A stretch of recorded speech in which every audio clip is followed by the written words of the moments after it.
Hello! In this video you will learn how to fertilize currants to increase the yield, to increase the growth of young shoots, and this will make the bush strong and large. Also, this fertilizer is suitable for black currants, red and white currants, and you can also fertilize gooseberries. And this fertilization can be done both before flowering, during flowering, and immediately after flowering, when small berries are already forming. I will use granulated chicken manure to prepare this fertilizer, but you can also use fresh chicken manure. I will tell you how to do this later, and the fertilizer from chicken manure is balanced. It will contain a lot of phosphorus, which is responsible for increasing the root system, as well as for the formation of flowers and fruits. It will also contain potassium, which will make the plant more resistant to adverse conditions, and this fertilizer also contains nitrogen, which is responsible for the growth of green mass, namely leaves, and also improves photosynthesis. Most importantly, granulated chicken manure does not contain ammonia, which is present in fresh chicken manure. And to prepare this fertilizer, we need a 1 liter jar full of granulated chicken manure, or a 1 quart jar.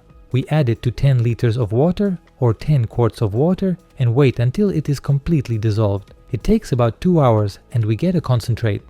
To prepare the same exact fertilizer, but from fresh chicken manure, you will need a bucket, fill 1/3 with fresh chicken manure, cover with water and leave for 7 days. This is necessary so that the ammonia in the fresh chicken manure is removed and pest eggs and pathogens are killed. And when the concentrate is made from either granulated chicken manure or fresh chicken manure, we mix it before use and add only half a liter of this concentrate to 10 liters of water, or 1 pint of concentrate per 10 quarts of water. We mix and feed currant, red and white currant bushes and gooseberries. The cost per plant is as follows. If the bushes are older than 5 years, then we pour 5 to 10 liters of this fertilizer, or 5 to 10 quarts under 1 plant. And if the bushes are still young, under 5 years old, then 3 liters of this fertilizer, or 3 quarts, will be enough for 1 bush. But in order for it to penetrate to the deepest roots, you need to spill the bushes well with water 1 day before this fertilization, and then the fertilizer will work faster and better.